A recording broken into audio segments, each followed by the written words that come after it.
भगवान शिव की पवित्र कथा का रसतत्व ग्रहण कर रहे हैं। शरीर मानव का मिल जाए और उस मानव की देह में अगर कोई अच्छा अवसर परमात्मा यदि आपके सामने लाकर खड़ा करे तो ये मानकर चलना कि कहीं ना कहीं प्रभु की कृपा आपका हाथ पकड़कर आपको मंजिल तक पहुंचाने के लिए हुआ है और भगवान आपको मंजिल तक भेजना चाहता है। प्रेशर बड़ा अंदर का भी।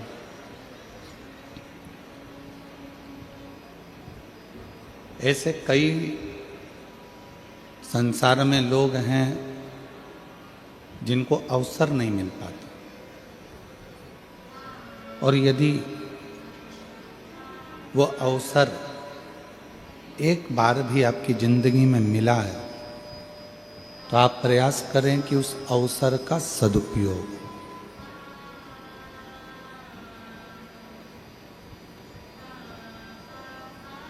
जन्म ले लेना, मृत्यु सागर में आ जाना, मानव की देह धारण कर लेना एक सरल विषय है।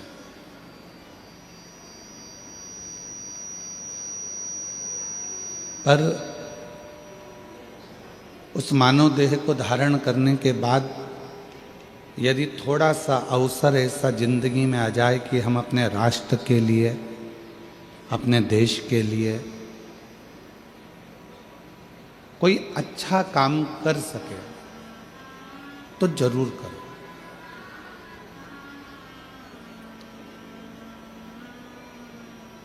आवाज नहीं आ रही है पीछे ग्राउंड में, पीछे तक आवाज खुली है। यदि प्रभु कृपा से अवसर मिल जाए, भगवान की कृपा से यदि कोई अवसर हमारे जीवन में प्राप्त हो जाए तो उस अवसर का सदुपयोग करें। और तेरी कृपा बिना न हिले एक भी लेते हैं श्वास, तेरी कृपा से तनु बखान क्या करूं मैं, राखों के ढेर का चपटी भगोद में खजाना कुबेर का, गंगहार मुक्ति द्वार ओंकार तू, भोले ओंकार तू, आयो शरण तिहारी शंभु तार तू। यदि मानव का शरीर मिला है और उस मानव के शरीर में कोई अवसर अच्छा मिला है तो कर लो।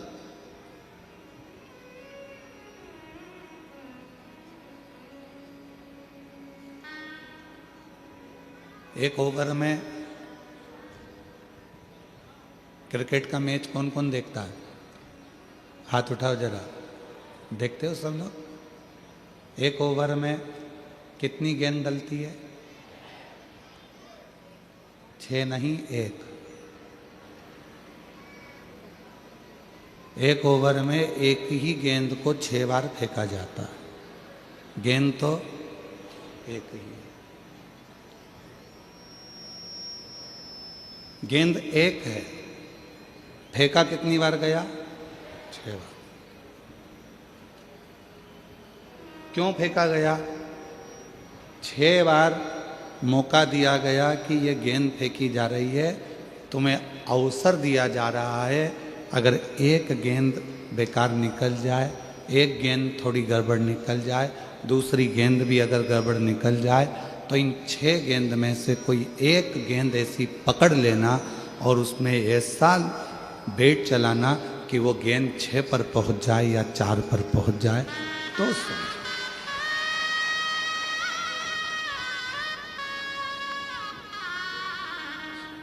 अवसर दिया।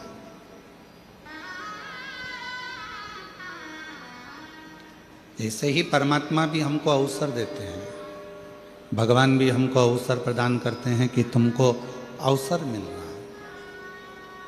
कई लोग कहते हैं गुरुजी हमारे भिलाई में कथा हुई थी, अभी हमने सुनी थी, दया सिंह जी कराए। फिर किसी ने कहा अभी हमारे छत्तीसगढ़ में कथा हुई थी, कच्चे में गांव में हमने जितेंद्र जी जायसवाल जी यहाँ आए हुए हैं, एक बार इनके लिए भी जोरदार ताली बजाएं। बहुत सुंदर कथा आपने वनवासी आदिवासियों के लिए कराई थी, बहुत बहुत साधुवाद। तो अभी कच्चे गांव में कथा हुई, हमने वहाँ सुना। फिर हमने सुना कि आप दंतेवाड़ा के पास में कथा करने आए हैं, तो वहाँ कथा का रास्ता था।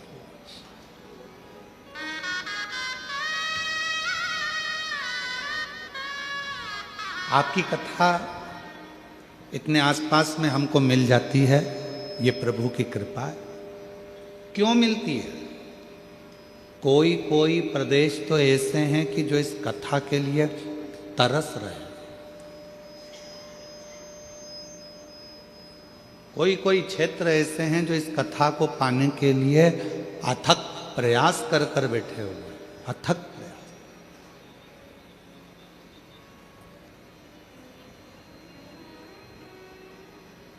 नहीं मिल पाती।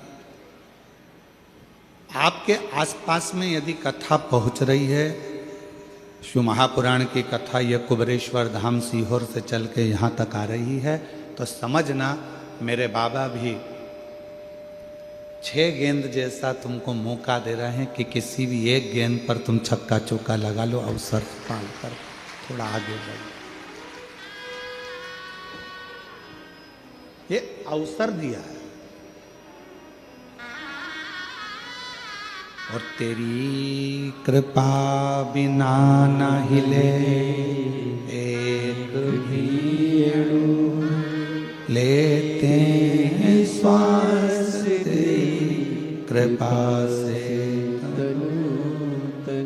ये अवसर परमात्मा देता है, और जो ये अवसर अपने को मिला है, इस अवसर का सदुपयोग होना चाहिए।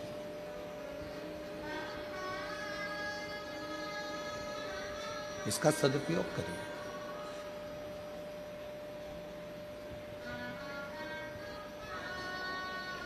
भगवान पर इतना विश्वास, भगवान पर इतना भरोसा, इतनी दृढ़ता परमात्मा के चरणों के प्रति धारण कर लो कि परमात्मा आपकी जिंदगी के सारे दुखों को समाप्त कर दे। इतना भरोसा परमात्मा कर लो। शंभु शंभु, इतना भरोसा परमात्मा के प्रति कर लो कि परमात्मा आपके दुखों को समाप्त कर दे, कष्टों को मिटा दे।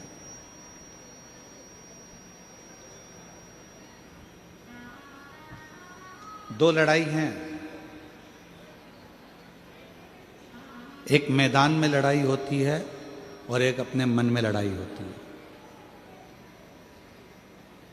जम के बोलो कहाँ कहाँ पर हो रही है? जम के बोलो। एक हो रही है मैदान में, एक हो रही है अपने मन में। दो लड़ाइयाँ हैं, एक मैदान की लड़ाई है और दूसरी मन की लड़ाई।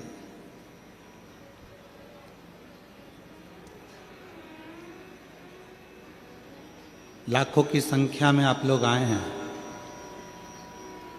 ये 150 एकड़ का ग्राउंड आज बाबा की कृपा से आप लोगों की शिव भक्ति के बल पर पूरा भरा पड़ा हुआ है, पूरा।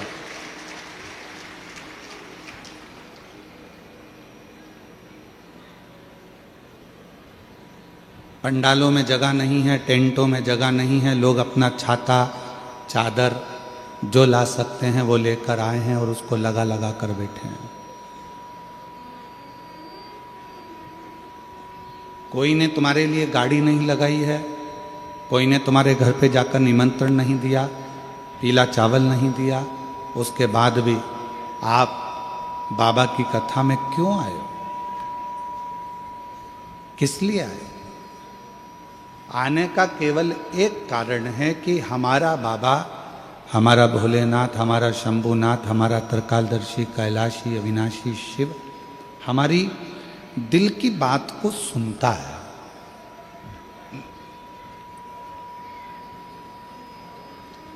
हमारा शंभु, हमारा शंकर, हमारा भोलेनाथ, हमारा उघड़दानी, त्रिकालदर्शी हमारे मन की बातों को श्रवण करता है और वो हमारे दुख को समाप्त करता है। मेरी जीजियों, मेरे जीजाओं, मेरी बेटियों, बेटाओं, मेरी बुजुर्ग माँ बाप, एक बात याद रखिएगा, बहुत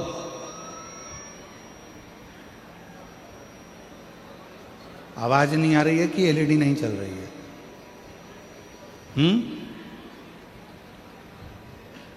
देखिए जरा, मेरा शिव, मेरा शंकर, मेरा ओघड़दानी, मेरा शंभु, मेरा त्रिकालदर्शी, मेरा कैलाशी, अविनाशी, मेरा बाबा विश्वनाथ, मेरा बाबा भोलेनाथ, यदि कृपा करना वाला होता है तो ही आपको अपने नजदीक में लाता है, वरना लाता ही नहीं, बुलाता ही नहीं। दो लड़ाइयां हैं, एक लड़ाई होती है मैदान में, एक लड़ाई होती है अपने मन में। दो लड़ाई। और याद रखिए, मैदान की लड़ाई मान लो हार गए तो भी बाद में जीत सकते हो, पर मन की जो लड़ाई होती है, इसमें यदि एक बार हार गए तो फिर जिंदगी भर कभी जीत नहीं सकते, कभी नहीं।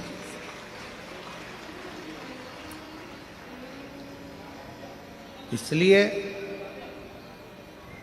निवेदन है आप सभी से कि इस मैदान की लड़ाई को जीतना सरल है, मैदान की लड़ाई को लड़ना सरल है। मैदान की लड़ाई में हार भी गए तो वापिस जीत सकते हो, पर मन की लड़ाई को आप एक बार यदि हार गए तो जीत नहीं पाओ, फिर आप जीत नहीं सकते, फिर आप जीत नहीं पाओगे। इसलिए मन से मत हारो। कई बेटे कहते हैं, गुरुजी हम जिन टीचर के यहाँ पर कोचिंग में जाते हैं, हम जहाँ पर हमने कोचिंग कर रखी है, हम जहाँ पढ़ाई करते हैं, वो हमको कह रहे थे कि तुम्हारे बस का नहीं है, तुम ये नीट क्लियर नहीं कर सकते, तुम्हारे बस का नहीं है, तुम ये नीट क्लियर नहीं कर सकते। अब आप गुरुजी बताओ, क्या मैं ये नीट की पढ़ाई करूं ना करूं? क्या दूसरा कोई एग्ज़ाम देना चालू करूं या दूसरा कोई लक्ष्य पकड़ूं? हमने उस बेटे से कहा कि तुम्हारा दिल क्या कहता है? कहा गुरुजी लोग कहते हैं कि बहुत कठिन है, घर के लोग भी कह रहे हैं बहुत कठिन है, और मेरे दोस्त भी कह रहे हैं बहुत कठिन है, टीचर कह रहे हैं कि ये नीट का एग्ज़ाम तो क्लियर नहीं कर सकता, कठिन है। तो अब आप बताओ कि मैं नीट का एग्ज़ाम दूं कि नहीं दूं, मैं नीट की पढ़ाई करूं कि नहीं करूं?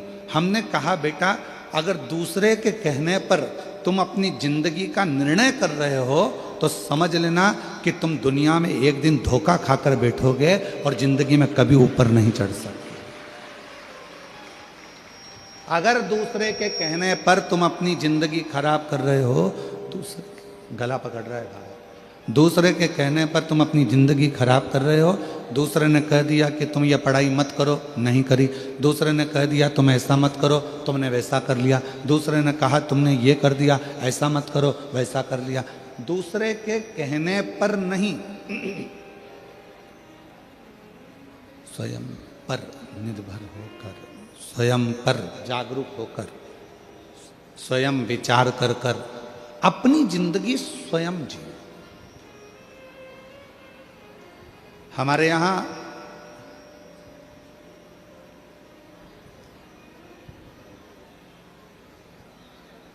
भारत के यशस्वी प्रधानमंत्री जी ने कहा है आत्मनिर्भर भारत। क्या कहा है? जम के बोलो, जम के जरा। आत्मनिर्भर भारत कब बनेगा? कब बनोगे आप आत्मनिर्भर? दूसरा कहेगा, उसके कहने से क्या आप आत्मनिर्भर बन सकते हो? दूसरा कुछ बोलेगा तो क्या उसके बोलने से आप आत्मनिर्भर बन सकते हो? नहीं। अपनी मेहनत से, अपने परिश्रम से, आप अपने बल पर आत्मनिर्भर बन सकते हो। दूसरे ने कहा कि नीट की एग्जाम मत दे, तेरे बस की नहीं है, तुमने नहीं दी। दूसरे ने कहा तुम इंजीनियर नहीं बन सकता। दूसरे ने कहा तुम ऐसा नहीं कर सकते। दूसरे ने कहा तुम ऐसा नहीं कर सकते। दूसरे ने बोला तुम ऐसा नहीं कर पाओगे, और तुमने छोड़ दी। नहीं। स्वयं को इतना प्रबल करिए, स्वयं को इतना बलवान करिए, स्वयं को इतना जागरूक करिए कि आप उच्च पद तक पहुंच सके।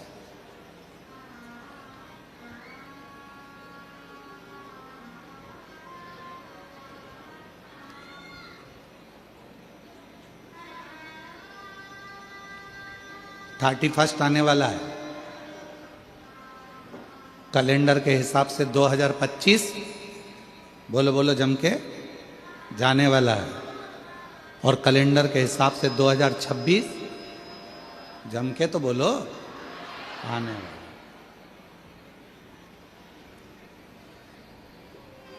क्या करना है 31 पे? क्या करना है 2026 के प्रथम दिन में? मान लो हमारा हिंदू नूतन वर्ष तो चैत्र से प्रारंभ होता है, फिर भी आप अगर कैलेंडर से भी अगर आप मना रहे हैं तो कैसे नए वर्ष की शुरुआत कैसे करी जाए, पुराने वर्ष को कैसे विदा करा जाए? केवल नशा कर कर नहीं, नशा कर कर नहीं। नए वर्ष की शुरुआत दारू के नशे से नहीं, नए वर्ष की शुरुआत होटल से नहीं, नए वर्ष की शुरुआत मदिरा के नशे से नहीं, नए वर्ष की शुरुआत गांजे के नशे से नहीं, नए वर्ष की शुरुआत किसी भी फालतू नशे से नहीं, नए वर्ष की शुरुआत शंकर जी को चढ़े हुए एक लोटे के जल को पीकर प्रारंभ करी है। तुम्हारी जिंदगी सार्थक हो जाए। नए वर्ष की शुरुआत शिव से चालू करिए। नए वर्ष की शुरुआत भगवान शंकर को एक लोटा जल समर्पित कर कर, नए वर्ष की शुरुआत भगवान शंकर का गुणगान कर कर, नए वर्ष की शुरुआत भगवान का स्मरण कर कर, नए वर्ष की शुरुआत भगवत भजन कर कर, वहां से प्रारंभ करें।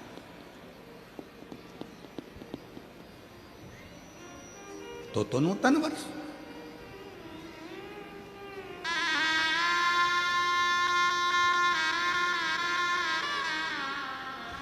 अपने माता पिता को नमन कर कर, अपने माता पिता को प्रणाम कर कर, अपने माता पिता को कुछ अच्छा उपहार देकर, अपने माता पिता को नमन कर कर अगर आप नूतन वर्ष की शुरुआत करते हैं तो आपकी जिंदगी सार्थक होती है। एक संकल्प नए वर्ष से प्रारंभ करो कि अपनी जिंदगी की जितनी भी बुराइयां हैं, अपने जीवन में जितने भी बुराइयां आई हुई हैं, जितनी बुरी आदतें आई हुई हैं, इन सब बुराइयों को, इन बुरी आदतों को हम हटाएंगे। इन बुरी आदतों को, इन बुराइयों को हम अपने पास नहीं रखेंगे, हम इनको हटा।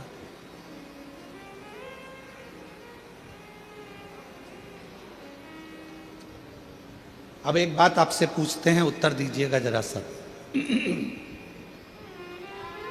नगपुरा की मेरी जीजियों, नगपुरा के मेरे जीजाओं, नगपुरा की मेरी बेटियों बेटाओं, मेरे बुजुर्ग माता पिता, बड़े प्रेम से उत्तर दीजिएगा जरा, सावधानी से।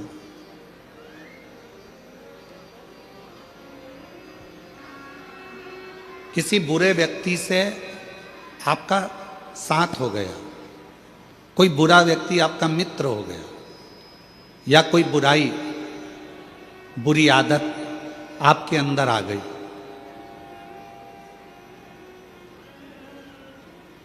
तो वो जाएगी कैसे? कैसे उसको विदा कर सकते हो? कैसे उसको हटा सकते हो? बुरी आदत कोई आ गई है, कोई बुरा व्यक्ति आपकी जिंदगी में आ गया, बुरा व्यक्ति का संग आपको मिल गया, या कोई बुरी आदत आपके पास आ गई है, तो उसको हटाओगे कैसे?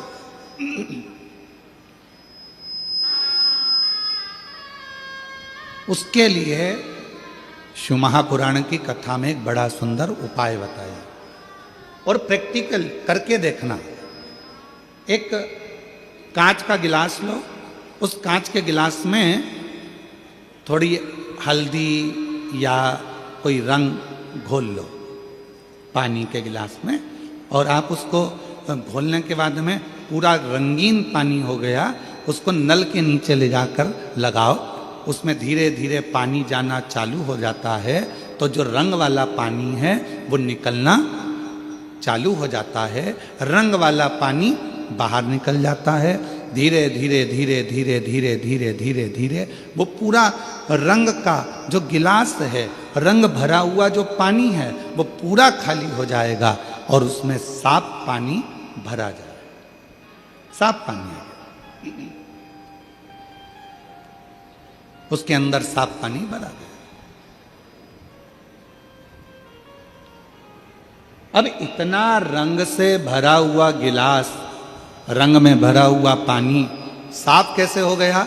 उसमें नया पानी आता गया आता गया आता गया, अच्छा साफ पानी आता गया, तो वो रंगीन पानी पूरा की पूरा समाप्त हो गया।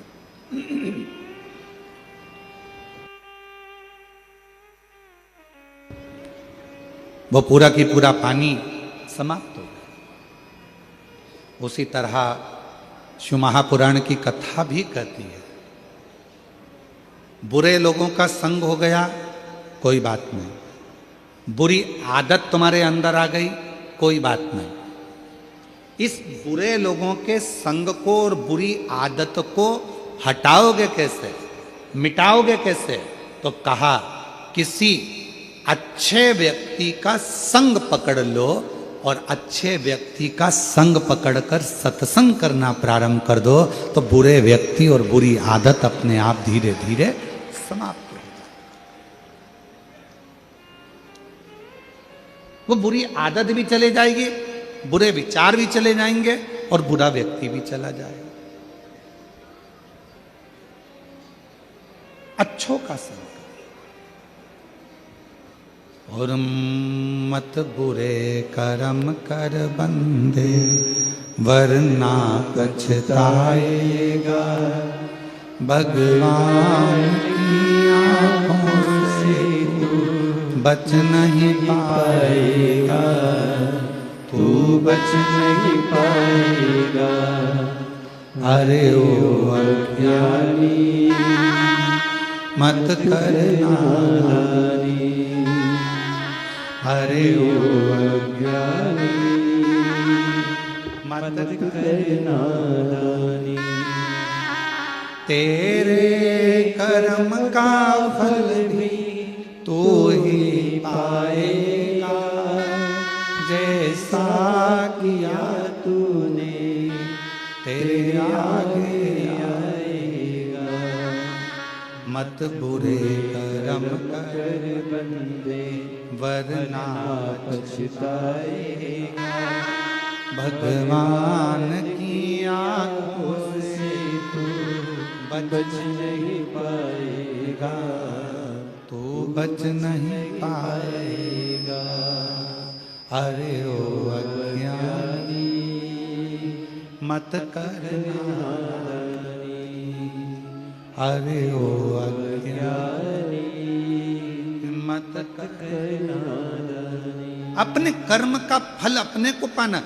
कुछ अच्छे लोगों का सानिध्य करिए, कुछ अच्छे लोगों का संग करिए, कुछ अच्छे लोगों का विचार रखिए, शिव महापुराण की कथा निरंतर श्रवण करिए, भगवान शंकर के मंदिर में जाकर एक लोटा जल समर्पित करते रहिए, शिव जी पे चढ़ा हुआ जल का आचमन करते रहिए, भगवान की अविरल भक्ति को धारण करते रहिए। कभी मौका मिल जाए परमार्थ करने का तो परमार्थ में लग जाइए। तो जिंदगी में जितनी बुरी आदतें हैं, जितने बुरे कर्म हैं, या कोई बुरा व्यक्ति भी हमसे लगा हुआ है, तो हमारी अच्छाइयों के आगे वो बुराइयां धीरे धीरे दबती चली जाएगी और वो बुरा व्यक्ति भी चला जाएगा और जीवन में जो बुराइयां हमारे अंदर भरी हैं वो भी चली जाएगी। श्रेष्ठ कर्म, कुछ अच्छा करिए, कुछ अच्छा विचार करिए। एक बड़ी सुंदर कथा है।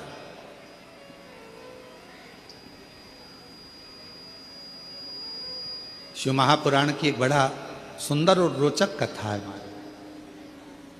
एक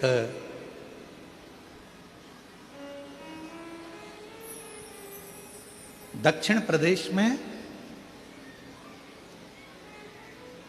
एक नील वर्मा नाम के राजा हुए।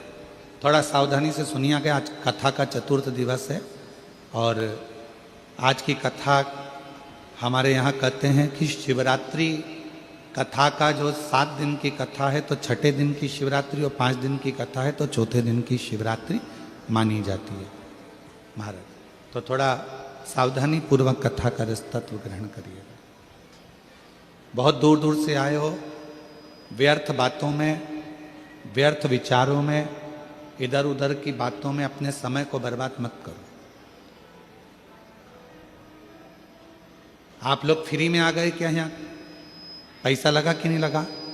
बोलो, जम के बोलो। 25 रुपये, 50 रुपये, 100 रुपये, 200 रुपये तुमने ऑटो के खर्च करे होंगे, डीजल में खर्च करे होंगे, मोटरसाइकिल में खर्च करे होंगे, पेट्रोल डीजल में इतना पैसा लगाकर जब यहाँ पहुँचे हो तो व्यर्थ की बातें सुनने के लिए नहीं पहुँचे हो। इसलिए बहुत सावधानी से इस कथा में मन को लगाना। अगली बार जब कथा में आओ तो तुम्हारा भी पत्र इस व्यासपीठ पर हो, इस भाव के साथ कथा सुनो, उस भाव के साथ कथा को सुनो। एक दक्षिण प्रदेश में नील वर्मा नाम के एक राजा हुआ। नील वर्मा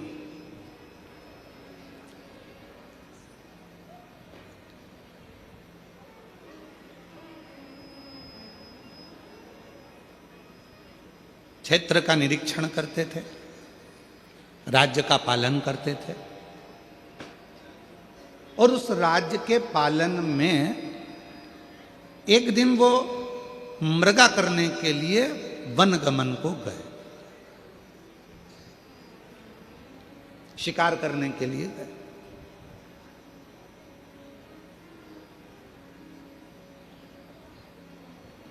उन्होंने देखा कि मेरे नगर के अंदर बहुत सुंदर सुंदर सरोवर हैं, बहुत सुंदर सुंदर वन क्षेत्र है। उस वन क्षेत्र में जब वो भ्रमण करते करते करते करते करते पहुँचे तो उन्होंने एक सरोवर देखा, जिस सरोवर के तट पर एक बहुत सुंदर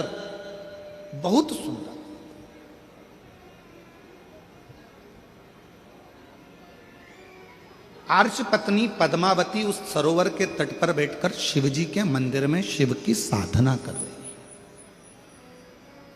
भगवान शंकर की साधना कर रही।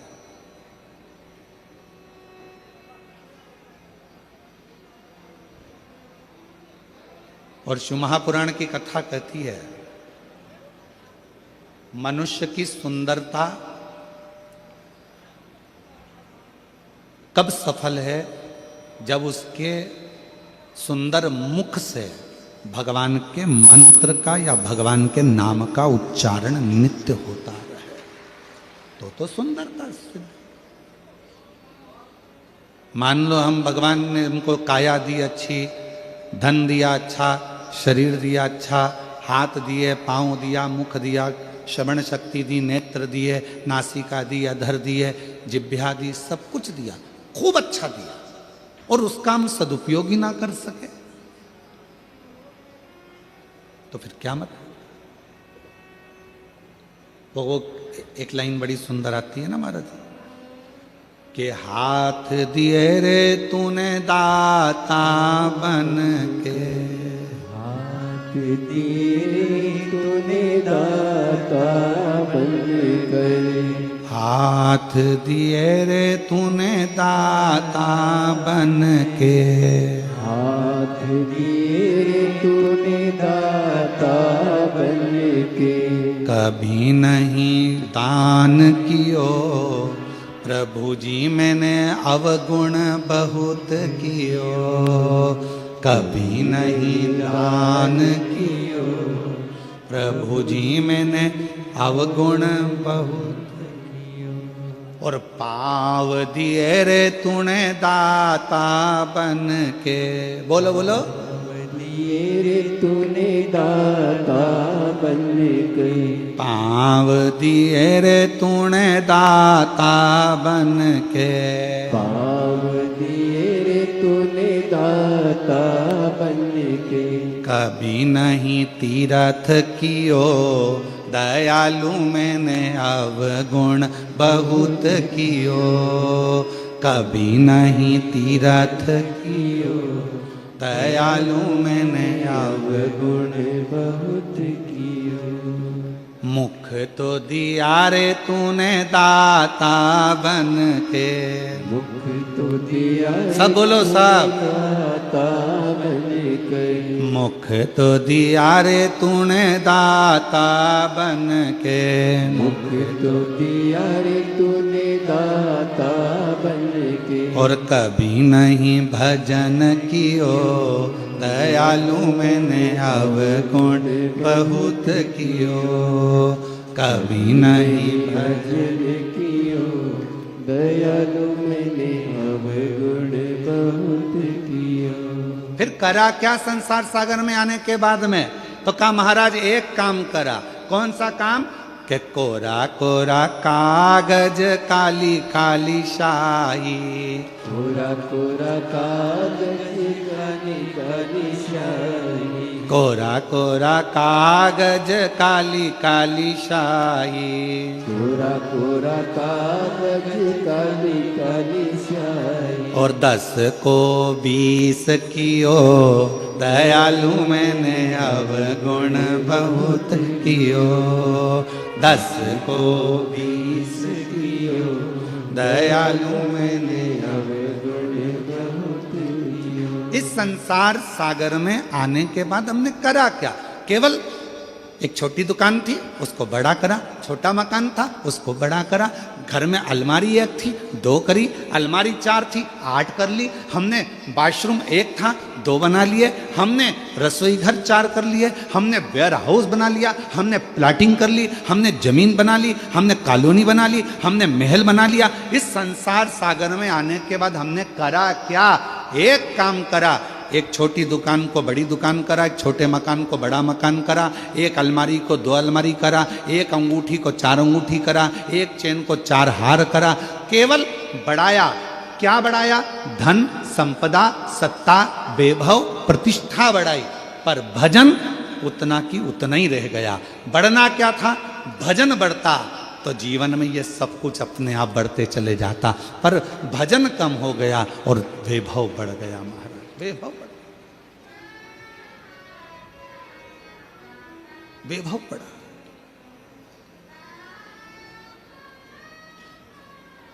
नील वर्मा दक्षिण प्रदेश का एक ऐसा राजा,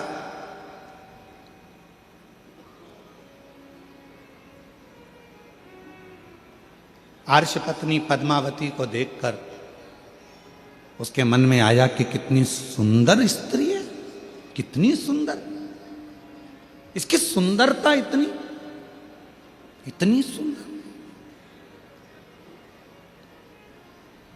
पर कुछ भी हो, इसको तो अब मुझे अपना बनाना है।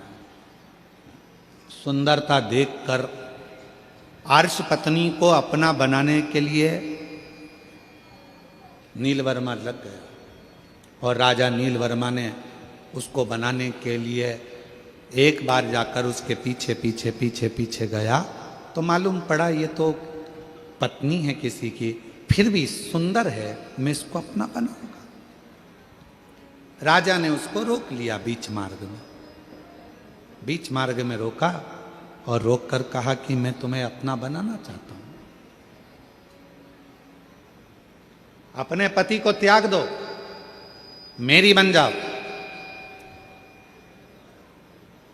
अर्श पत्नी पद्मावती ने हाथ जोड़कर कहा कि मैं अपने पति का सम्मान करती हूं, आदर करती हूं, उसको मान सम्मान से मैं परमेश्वर मानती हूं, और मैं आपकी ओर देखना भी पसंद नहीं करती। इतना तो सुनना था। नीलवर्मा राजा को क्रोध आ गया, इतना क्रोध नीलवर्मा राजा को आया, इतना क्रोध आया, इतना क्रोध आया। उस क्रोध के बल पर नीलवर्मा राजा ने विचार कर लिया कि अब जितने भी मंदिर हैं शंकर के, सारे के सारे मंदिरों को मैं तोड़वा दूंगा। जब शिव ही नहीं रहेगा, पूजन किसकी करेगी? फिर तो मुझे भजेगी, फिर तो मुझे जानेगी। पर कौन बताए, लगन तुमसे लगा बैठे जो होगा देखा जाएगा, और तुम्हें अपना बना बैठे जो होगा देखा। कौन?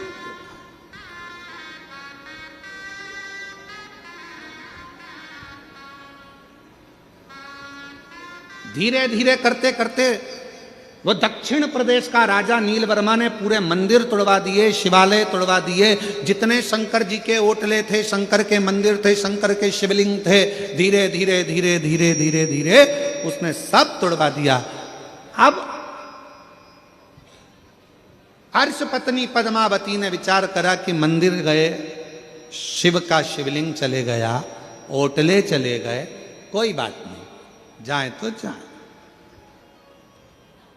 जाए तो जाए। कई माताएं कहती हैं गुरुजी हमारे गांव में शंकर जी का मंदिर नहीं है। कई माताएं कहती हैं गुरुजी हमारे गांव में शंकर का ओटला नहीं है। कई माता कहती है हमारे गांव में शंकर का शिवलिंग नहीं है। कई माताएं कहती हैं हम उनसे निवेदन करना चाहेंगे, तुम्हारे गांव में मंदिर नहीं है, कोई बात नहीं, तुम्हारे गांव में शंकर जी का ओटला नहीं है, कोई बात नहीं, तुम्हारे गांव में शंकर का शिवलिंग नहीं है, कोई बात नहीं, आप अपने घर में छोटा सा शिवलिंग रखकर भगवान को जल चढ़ाना प्रारंभ करो। एक ना एक दिन शंकर ऐसी कृपा करेंगे कि तुम्हारे घर के ठीक पास में शंकर अपना मंदिर बनवाकर विराजमान है।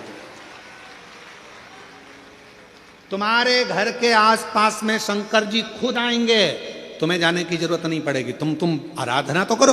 और कई माताएं बैठी होंगी ऐसी, कई माताएं ऐसी बैठी होंगी जो शंकर जी को पानी चढ़ाने के लिए ढूंढती थी, हमारे गांव में शंकर जी आ जाए, हमारे गांव में शिवलिंग हो जाए, हमारे गांव में मंदिर आ जाए, हमारे गांव में कोई मंदिर बन जाए। कई माताएं बैठी होंगी। और आज बाबा ने ऐसी कृपा कर दी, जिस गांव में एक मंदिर नहीं था, बाबा की कृपा से उस कॉलोनी में, उस गांव में भगवान ने खुद आकर विराजमान होकर जल ग्रहण किया। शिव ने स्वयं जल लिया।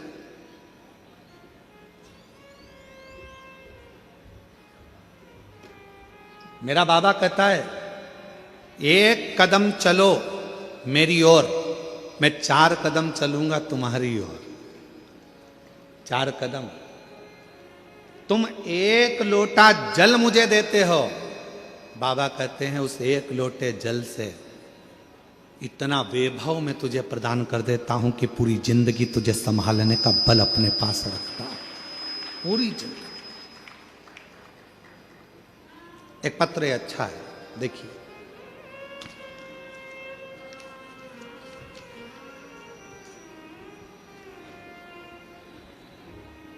मेरा नाम सुनीति साहू है, पति का नाम श्री युगल किशोर साहू है, ग्राम पोटिया नकपुरा छत्तीसगढ़ के रहवासी हैं। कहीं बैठे हो तो हाथ हिला सकते हैं। आप ही हैं? आ जाइएगा। एक बार वापिस हाथ हिलाओ। मेरा नाम सुनीति साहू, आ जाइएगा। पति का नाम श्री युगल किशोर साहू, पता ग्राम कोटिया, नकपुरा, छत्तीसगढ़ की रहवासी हूँ। गुरुदेव के चरणों को नमन करती हूँ। आपके माध्यम से श्री पशुपति व्रत की महिमा की जानकारी नहीं मिली होती तो आज हमारे जीवन में यह अद्भुत चमत्कार ना हुआ होता। मैं और मेरे पति हमेशा से ही सरकारी नौकरी के लिए प्रयास करते थे, परंतु हम दोनों के अच्छे पढ़े लिखे होने के बावजूद भी हमें कहीं सरकारी नौकरी नहीं मिल पा रही थी। हम दोनों की उम्र लगभग 40 वर्ष होने ही वाली थी। हम दोनों की उम्र लगभग 40 वर्ष होने ही वाली थी और हमने नौकरी की उम्मीद छोड़ दी थी। उसी समय हम दोनों ने 27 मार्च 2022 में हालेकोसा राजनांदगांव में कथा श्रवण की है। सुना था पंडाल में बैठकर जो मांगा जाता है वो बाबा देता है। पंडाल की मिट्टी को अगर सिर से लगाया जाता है तो वो भाग्य भी पलट देता है। वही की वही हमने करा। हालेकोसा की कथा में गए, वहां बैठकर 27 मार्च को हमने कथा श्रवण करी और वहीं से नियम ले लिया पशुपतिनाथ का व्रत करूंगी। गुरुदेव, पशुपतिनाथ के व्रत की महिमा आपके मुख से सुनी थी। मैंने 5 बार इस व्रत को रखा। इस व्रत को मैंने 5 बार रखा। तीसरी बार जब व्रत पूरा हुआ 2023 में, सावन का 2 माह पड़ा। पहले सावन में सपरिवार मंदिर में पूजा करके और बाबा की आराधना करी, तभी फोन के माध्यम से हमें खुशखबरी मिल गई कि मेरे पति की सरकारी नौकरी लग गई। मैं बाबा को प्रणाम करती हूँ। और गुरुदेव, आप कहते हो बाबा देता है तो छप्पर फाड़ कर देता है। उसी समय 2023 के दूसरे सावन में बाबा की ऐसी कृपा हुई कि मेरी भी सरकारी नौकरी बाबा ने लगा दी। मैं बाबा को प्रणाम करने के लिए यहाँ हूँ। आ जाइए।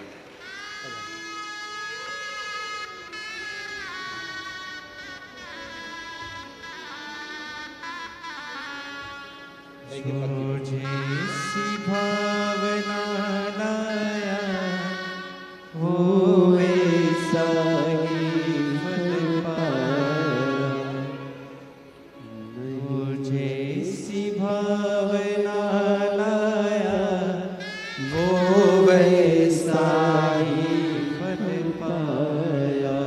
नहीं खाली उसे लौटाया, वो मन ही मन हर्षाया और कर दिया माला माल काशी वाले ने, लुटा दिया भंडार काशी वाले ने, लुटा दिया भंडार काशी वाले ने, कर दिया माला काशी वाले ने। भगवान शिव की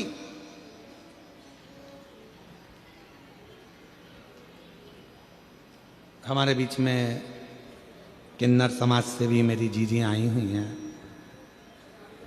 बहुत बहुत साधुवाद। आ जाओ 1 मिनट के लिए आप लोग। आपके गुरु आई होंगे ना? हाँ, आ जाओ। इन लोगों को भी साधुवाद बड़ा भाव से। शिव की कृपा से इनका निर्माण और शिव की कृपा से ही इनके ऊपर गया साधु का।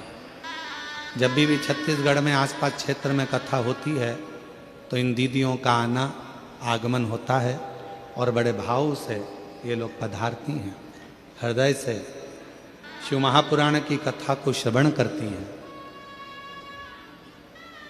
एक बार जोरदार ताली बजाकर इनके लिए साधुवाद है। साधु शिव तत्व है।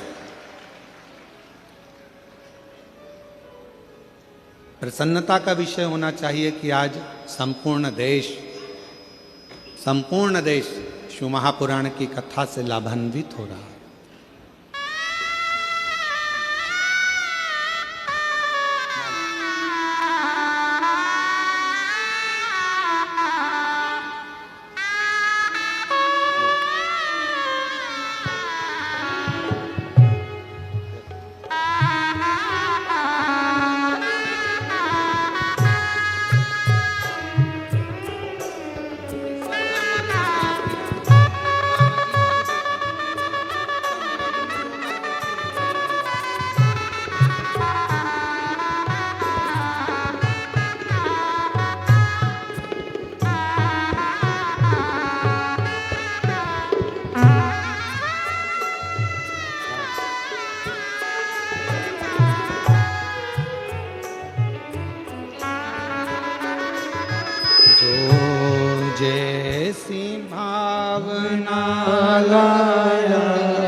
कर दिया माला माल, काशी वाले ने लुटा दिया भंडार, काशी वाले ने।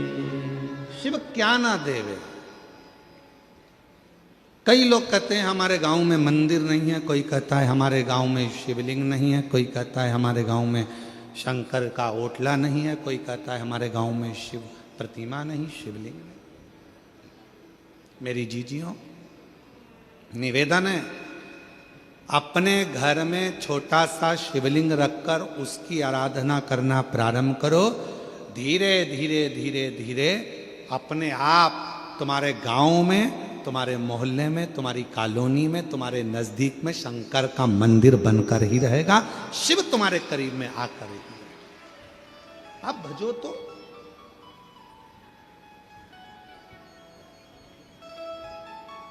आप स्मरण करो तो।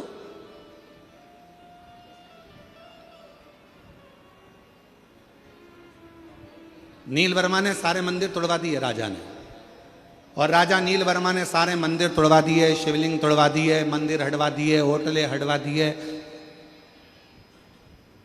आर्षपत्नी पद्मावती एक कुंड के पास बैठ गई, मिट्टी का पार्थिव शिवलिंग का निर्माण कर रही। पार्थिव शिवलिंग का निर्माण, और पार्थिव शिवलिंग का निर्माण करते करते करते करते वो आराधना में जो डूबी, साधना में डूबी, जो साधना में डूब गई, इतने में आ गया राजा नीलवर्मा। जैसे ही राजा नीलवर्मा आए, उन्होंने देखा कि ये पद्मावती तो वापिस शिव की आराधना में लग गई। अब शिवलिंग नहीं है, शिव प्रतिमा नहीं है, मंदिर नहीं है, ओटले नहीं है, शंकर का कहीं शिवलिंग नहीं है, तो इसने तो पार्थिव लिंग का निर्माण करना प्रारंभ कर दिया। पार्थिव लिंग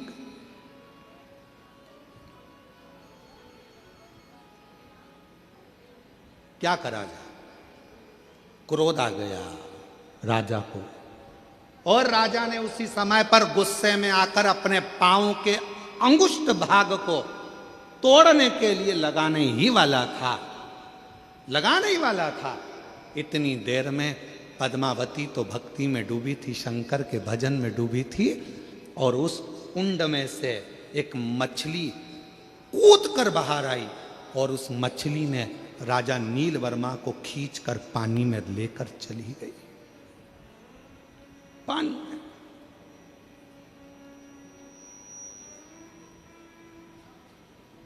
जैसे ही वो मछली अंदर लेकर गई, राजा का शरीर एक डुबकी लगाकर वापस बाहर आया, तो शरीर था तो ठीक, पर जब राजा अपने घर पर गया तो शरीर कंपायमान होने लगा, कंपित होने लगा, शरीर में कंपन उत्पन्न होने लगा। राजा सही से खड़े भी नहीं हो सकता था, राजा बैठ भी नहीं पा रहा था, चल नहीं पा रहा था। पूरे नगर में सूचना हो गई कि राजा ने शंकर भगवान का ऐसा अपमान करा है, शिव का ऐसा अपमान करा है कि राजा का शरीर अब कंपायमान हो रहा है, राजा का शरीर श्रेष्ठ नहीं है।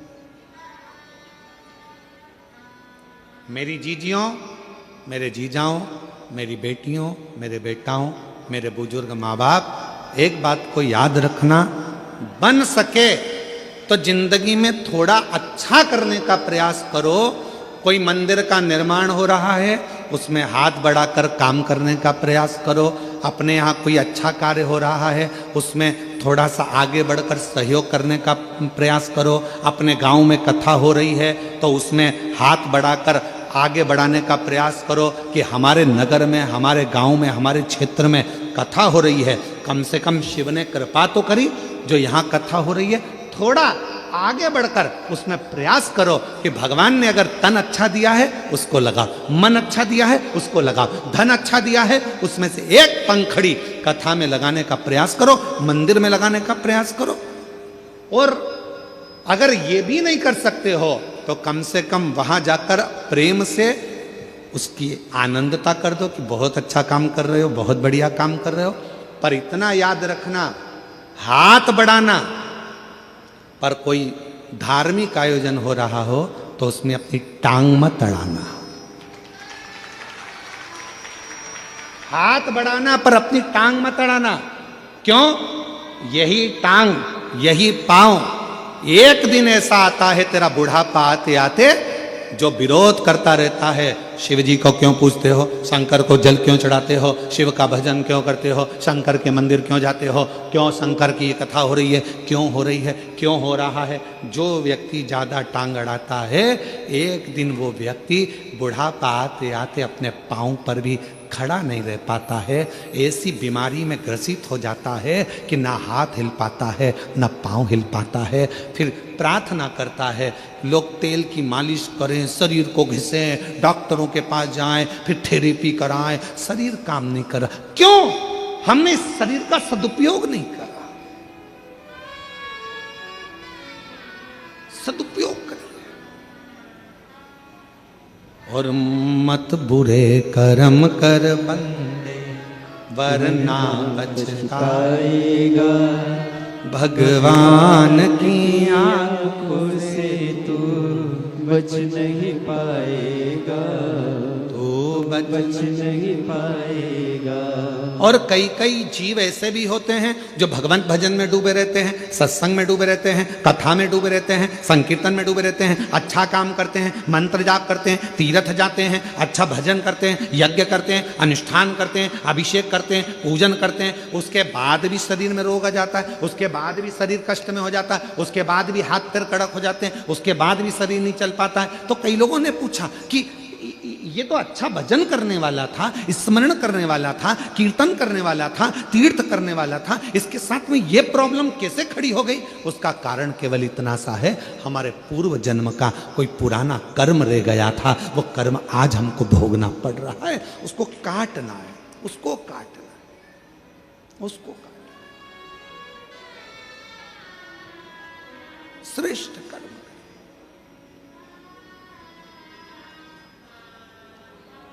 राजा नील वर्मा शरीर शिथिल,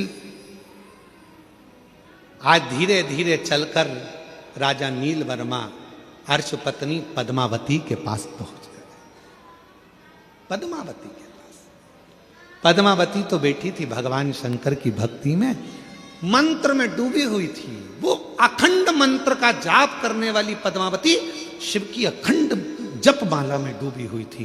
श्री शिवाय नमस्तुभ्यं, श्री शिवाय नमस्तुभ्यं, श्री शिवाय नमस्तुभ्यं, श्री शिवाय नमस्तुभ्यं। पद्मावती अखंड जाप में डूबी हुई थी।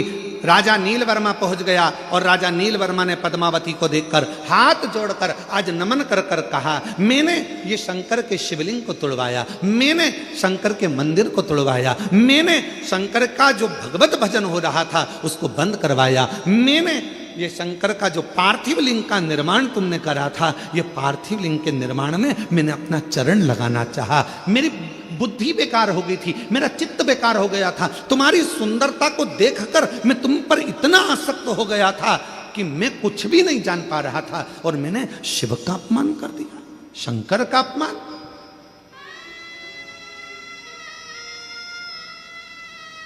विनाश काले क्या बोलते हैं? विपरीत बुद्धि।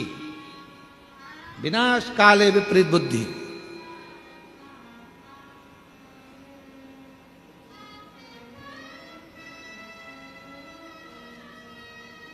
एक कथा सुनाई थी, आप लोगों के स्मरण में है?